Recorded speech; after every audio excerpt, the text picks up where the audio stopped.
Hello guys, तो आज का हमारा टॉपिक जीवन परिचय के ऊपर होने वाला है, जिसके बारे में आज हम तुलसीदास के ऊपर पढ़ेंगे। ठीक है, तो सबसे पहले तो शुरुआत हम लोग करेंगे। आपको जो है तुलसीदास का जीवन परिचय में बहुत मतभेद होगा।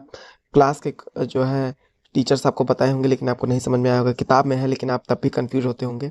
चलिए हम लोग आज आपको पूरे डिटेल से समझाएंगे। ठीक है, गोस्वामी तुलसीदास जी का जन्म सन 1532 ईस्वी संवत 1589, दोनों में से आप कोई भी लिख सकते हैं, को बांदा जिले के राजापुर नामक गांव में हुआ था। देखिए, इनके जन्म को लेकर बहुत ज़्यादा मतभेद है, तो आप कोई भी लिख के चले आएंगे, आपको नंबर फिक्स हो जाएगा, बस कोई एक रहे। ठीक है ना, इनका बहुत ज़्यादा कन्फ्यूजन है। ठीक है ना, तो आप कुछ भी लिख के आइए, आपको नंबर मिलेगा, क्योंकि जहाँ पे कन्फ्यूजन रहती है वहाँ पे नंबर मिलता ही मिलता है।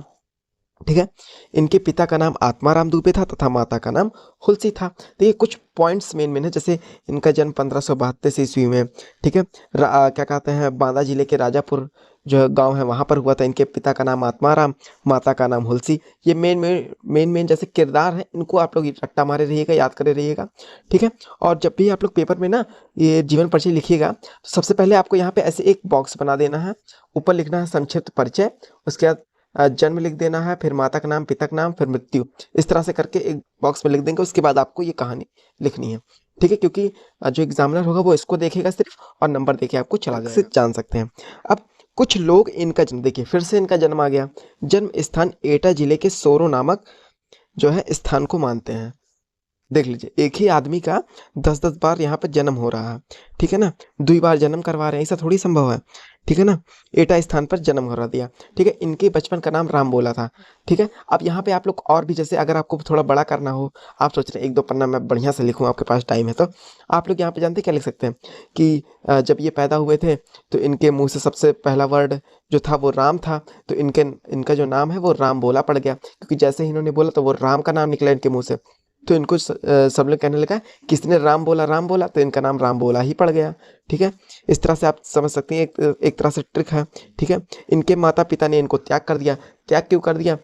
क्योंकि ये जब बचपन में पैदा हुए थे तो ये राक्षस के तरीके थे। इनके पहले से ही 32 दांत मौजूद थे। जब ये पैदा हुए थे तो इनके 32 दांत थे, और थोड़ा नक्षत्र इनका थोड़ा सा गड़बड़ था, इसी कारण से इनके माता पिता ने त्याग कर दिया। आप इसको भी लिख सकते हैं, लेकिन ये सब नक्षत्र किसको याद रहता है, इसी वजह से मैंने लिखा। इनके गुरु थे वो नरहरिदास ने इनका पालन पोषण किया था। ठीक है ना, जो इनके गुरु स्वामी थे उन्होंने इनका पालन पोषण किया था।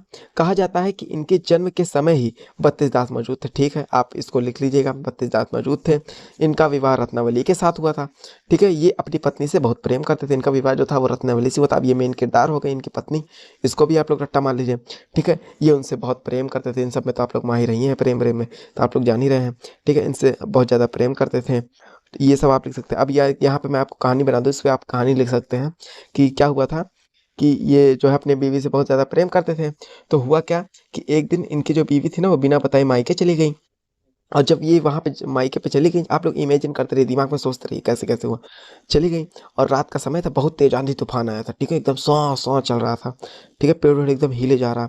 बस जो है ये जो है अपनी पत्नी से मिलने के लिए उनके जो है ससुराल अपने निकल पड़े, यानी अपने पत्नी से मिलने के लिए उनके पत्नी के मायके निकल पड़े। और पूरा आंधी तूफान आए जा रहा और ये जाए जा रहे हैं।